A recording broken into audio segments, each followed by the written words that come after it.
तो ये जो स्कोर मैंने आपको बताया, अगर आप ये स्कोर लेकर आते हैं तो रिटन एग्जाम तो आप बहुत अच्छे से क्वालिफाई कर ही रहे होंगे और फाइनली आपको एसएसबी का कॉल लेटर आ रहा होगा और एसएसबी को क्वालिफाई करने के बाद जो आपकी फाइनल मेरिट बन रही होगी उसके अंदर आप रहेंगे, उससे बाहर नहीं जा सकते हैं। हेलो जय हिंद dear NDA aspirant, welcome to our YouTube channel Apex Study Hub. मेरा नाम है अमन कुमार। तो आज के वीडियो के अंदर हम बात करेंगे एनडीए 2 2022 के एग्जाम के लिए एक्सपेक्टेड कट ऑफ क्या रहेगी या एक सेफ स्कोर क्या रहेगा जिसको हमें टारगेट करके चलना चाहिए। अब जो एग्जाम की तैयारी आप कर रहे हैं तो लास्ट का 1 मंथ बचा है। इस मंथ के अंदर हम ज़्यादातर मॉक करते हैं और रिवीजन करते हैं। अब रिवीजन करते हुए या मॉक करते हुए हमें ये पता होना चाहिए कि हमको कितना स्कोर टारगेट करके चलना चाहिए ताकि हमारा उतना मिनिमम स्कोर हमारे मॉक के अंदर आ रहा हो, क्योंकि वही जाकर फिर हमारा मेन एग्जाम के अंदर हमें मिलेगा।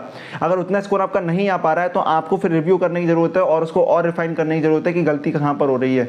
तो उस स्कोर को देखने के लिए हम यहां पर 2 हिस्सों में लेकर चलेंगे। पहले हम बात करेंगे आपकी सेक्शनल कट ऑफ कितनी बननी चाहिए, यानी आपके सेक्शन वाइज आपको कितने मिनिमम क्वालिफाइंग मार्क्स चाहिए होंगे। उसके बाद हम बात करेंगे आपकी ओवरऑल कट ऑफ की। तो सबसे पहले हम यहां पर बात करते हैं सेक्शनल कट ऑफ की।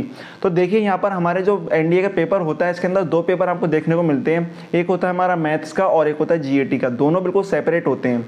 अब यहां पर दोनों की जो सेक्शनल कट ऑफ होती है, सेक्शनल क्वालिफाइंग मार्क्स होते हैं, वो अलग अलग होते हैं। अगर मैं बात करूं 2012 की ट्रेंड की तो 2012 से लेकर 2014 तक जो आपकी सेक्शनल कट ऑफ थी मैथ्स में और जीएटी में वो 30% चल रही थी। यानी आपके मिनिमम 30% मार्क्स आने चाहिए।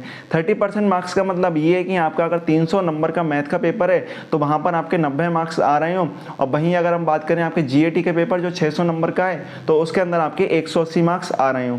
तो इस तरीके से अगर आपके इतने मार्क्स आते हैं तब जाके हम दोनों पेपर में क्वालिफाई माने जाएंगे। यहां पर मैं आपको क्लियर कर दूं कि ज्यादातर जीएटी के पेपर में कंफ्यूजन होती है कि उसमें इंग्लिश के पोर्शन को अलग क्वालिफाई करना होता है, साइंस प्लस जीएस को अलग। ऐसा नहीं होता है। यहां पर जीएटी के पूरे जो पोर्शन है उसको एक साथ क्वालिफाई करना पड़ता है आपको क्वालिफाइंग मार्क्स के साथ, और जो आपका मैथ्स होता है उसको अलग करना पड़ता है। अब 2012 से जब ये ट्रेंड शुरू हुआ तो 2014 तक जाके ये खत्म हो गया। उसके बाद जो ट्रेंड चल रहा है उसमें 25% क्वालिफाइंग मार्क्स आपको लाने होते हैं।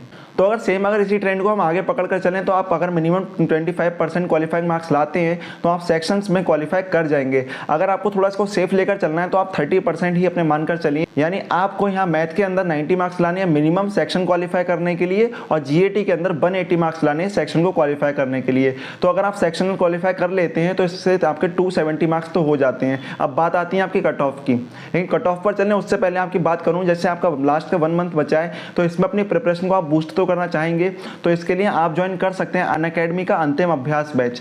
अब ये जो अंतिम अभ्यास बैच है आपका 8 अगस्त से शुरू हो चुका है।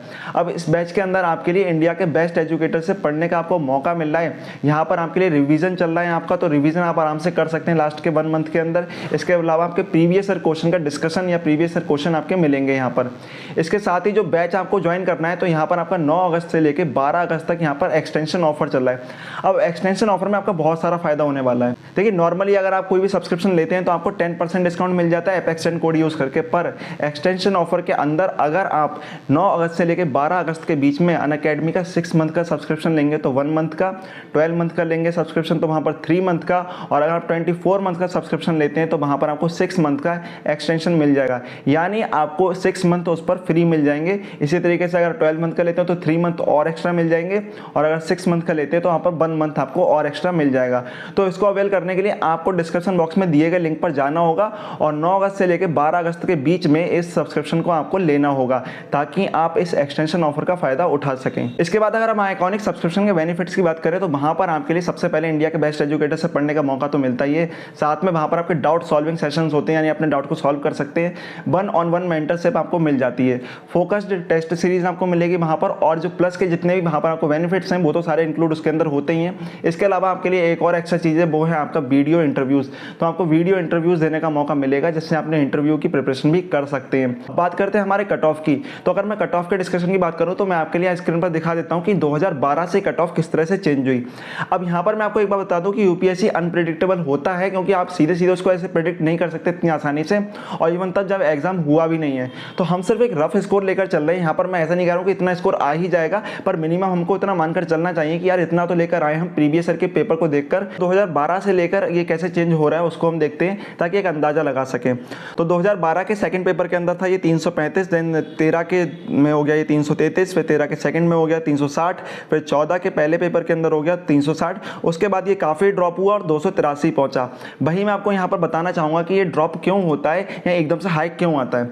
अब यहाँ पर समझिए यूपीएससी क्या करता है, 3, 4 या 5 पेपरों के बाद वहाँ पर एक थोड़ा सा आपको चेंज देखने को मिलता है, जिसके अंदर वो सारी चीज़ों को इस तरह से चेंज करता है कि जो पहले के प्रेडिक्शन चल रहे होते हैं वो काफ़ी बदल जाते हैं। इसमें ये होता है कि कई सारे जो टॉपिक ऐसे चल रहे होते हैं कि जिनको इंपॉर्टेंट कहा जा रहा होता है उसकी जगह कुछ ऐसे टॉपिक से क्वेश्चन आ जाते हैं जो इंपॉर्टेंट नहीं समझे जा रहे होते हैं, जिसकी वजह से जो आपकी कट ऑफ होती है वो फ्लक्चुएट होती है और ओवरऑल यहाँ पर एग्जाम टफ हो जाता है, जिसकी वजह से कट ऑफ गिर जाती है। तो यहाँ पर आपको ये समझना है अगर एग्जाम टफ हो रहा है तो सिर्फ आपके लिए नहीं हो रहा, वो सभी के लिए टफ हो रहा है। ठीक है, अगर एवरेज बात करें, आपने तैयारी नहीं करी है फिर आपको टफ लग रहा है, वो एक अलग चीज़ है, लेकिन एक ऐसी चीज़ है कि जो सभी को टफ लग रहा है तो वहाँ पर कट ऑफ गिरेगी और कट ऑफ गिरने पर सभी का सेम रहना है। तो वहाँ पर आपको नहीं घबराना है कि नहीं कट ऑफ गिर जाएगी, इस बार एग्जाम बहुत टफ आया है, या कट ऑफ हाई हो जाएगी, यार एग्जाम बहुत आसान आया है। तो एग्जाम आसान आया होगा तो आपने नंबर ऑफ क्वेश्चन भी ज़्यादा करे होंगे तो आपके कट ऑफ आने के चांसेस उतने ज़्यादा हो जाएंगे। फिर इसके बाद बात करें हम 2015 में 306 और 2015 के सेकंड में हो गया आपका 269 यानी 269, तो वहाँ पर आपको फिर से एक बार चेंज देखने को मिला। अब इसके बाद आप देखें तो आपको फिर से क्या हो रहा है कि बार बार चेंजेस आ रहे हैं, और इन चेंजेस को कैसे पता लगा हमें, क्योंकि वहाँ पर एग्जाम थोड़ा सा टफ हो जा रहा है। तो आगे हम 2016 की बात करें तो वहाँ पर 288 हो जाता है और 2016 के सेकंड पेपर के अंदर 229 हो जाता है। अब 229 जब आया होगा तो आप सोचिए कितना एग्जाम टफ रहा होगा। उसके बाद अचानक से 2017 में एग्जाम आ जाता है आपका आसान और हो जाता है 342। फिर 2017 के सेकंड पेपर के अंदर हो जाता है आपका 255। अब 255 इस तरह से आपका रहा, लेकिन यहाँ से इसके बाद जो चेंज आपको देखने को मिलेगा उससे आपको ये पता चलेगा कि एग्जाम एक अलग ही चेंज आया। अब यहाँ पर देखो दो रीज़न है कि जो एनडीए के एग्जाम की पॉपुलैरिटी काफ़ी बढ़ गई और बहुत सारे बच्चे यहाँ पर आने भी लगे, जिसकी वजह से इसकी कट ऑफ हाई जाने लगी। इसका एक रीज़न ये भी बनता है, और दूसरा ये भी कह सकते हैं कि आप रिसोर्सेज का एक्सेस आपके पास बढ़ गए, आप यूट्यूब वगैरह या वहाँ से पढ़ सकते हैं, तो सारी चीज़ें आपको मिलने लगी तो तैयारी अच्छी होने लगी और आपका स्कोर बढ़ने लगा। उसके बाद अगर 2018 से बात करें तो 2018 के फर्स्ट में 338, सेकंड में 325, 2019 के फर्स्ट में 342, सेकंड में हमारा हो जाता है 346, और 2020 में एक में हो जाता है 355, फिर सेकंड में भी 355 क्योंकि उसका एक ही पेपर हुआ था, और 2021 के फर्स्ट में 343 और सेकंड में जो रहा था स्कोर वो 355 रहा था। और 2022 का जो हमारा फर्स्ट एनडीए अभी हुआ है, जो आप में से काफ़ी लोगों ने दिया होगा, उसके अंदर जो स्कोर माना जा रहा है वो 360 के अराउंड माना जा रहा है। यानी अगर 2018 के बाद से बात करी जाए तो लगातार जो स्कोर है वो मिनिमम आपका 325 पर गया है, उसके बाद लगातार ये बढ़ता रहा है। अगर आप ट्रेंड मानकर चलो तो लगभग हर बार आपका जो स्कोर है बढ़ रहा है।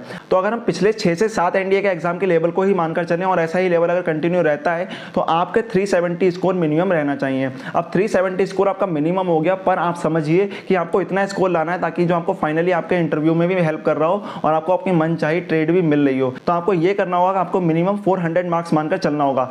तो ये जो स्कोर मैंने आपको बताया, अगर आप ये स्कोर लेकर आते हैं तो रिटन एग्जाम तो आप बहुत अच्छे से क्वालिफाई कर ही रहे होंगे और फाइनली आपको एसएसबी का कॉल लेटर आ रहा होगा, और एसएसबी को क्वालिफाई करने के बाद जो आपकी फाइनल मेरिट बन रही होगी उसके अंदर आप रहेंगे, उससे बाहर नहीं जा सकते हैं अगर आप इतना स्कोर लेकर आ रहे हैं। अगर आप इससे कम लेकर चलेंगे तो आपको प्रॉब्लम होनी शुरू हो जाएंगी। तो इतना स्कोर आपको लेकर आना है ताकि आप फाइनली आप एनडीए के एग्जाम को क्वालिफाई करने के बाद एसएसबी में भी अपना अच्छा स्कोर कर पा रहे हो और आपने जो ट्रेड चुनी है वो आपको मिल रही हो। तो अगर इतना स्कोर टारगेट करके चल रहे हैं तो आपको ये जितने भी आप मॉक दे रहे हैं उस मॉक के अंदर आपका मिनिमम 400 प्लस का स्कोर आना चाहिए। अगर 400 नहीं आ रहा है तो देखो गलती हो रही है, पक्का वहां पर कम हो जाएगा, क्योंकि मॉक में जो स्कोर आता है उससे पक्का 25 से 30 नंबर कम हो सकते हैं आपके एग्जाम के अंदर, मे बी उससे ज़्यादा भी हो सकते हैं, पर हम अपने सेफ साइड लेकर चलेंगे और ज़्यादा स्कोर को ही टारगेट करेंगे। तो ये सब आपको स्कोर का टारगेट करके चलना है, तो इसमें तैयारी में लग जाइए और 400 मार्क्स आपके हर मॉक के अंदर कम से कम आने चाहिए। मतलब बता रहा हूँ मैं, अगर आप बहुत बुरी स्थिति में हैं, अगर आप अच्छे खासे हैं और अच्छे एग्जाम दे रहे हो